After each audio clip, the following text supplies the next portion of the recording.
ఈరోజు రామకృష్ణ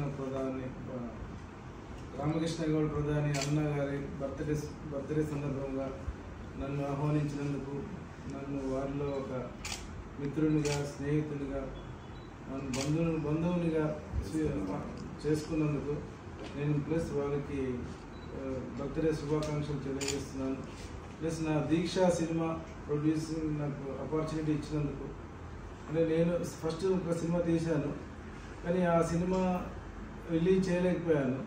కానీ అన్నగారి స్ఫూర్తితోటి మళ్ళీ ఇంకొక సినిమా కూడా తీద్దాం. ఎందుకంటే వాళ్ళ ఛాంబర్లో కూర్చున్న తర్వాత వాళ్ళు అంటే వేరు వేరు ప్రొడ్యూసర్స్ వాళ్ళందరూ వచ్చి వాళ్ళ అనుభవాలు చెప్పిన తర్వాత నాకు కూడా ఇన్స్పిరేషన్ వచ్చి నేను కూడా ఇంకొక సినిమా తీయాలనే ఆలోచనతో అన్నగారితో ఇంకొక కలిసి నడవాలని ఎన్నో సినిమాలు తీసి ఇండస్ట్రీకి కూడా నేను నా వంతు సహాయం చేయాలని నేను నాకు అవకాశం ఇచ్చిన అన్నగారికి కృతజ్ఞతలు.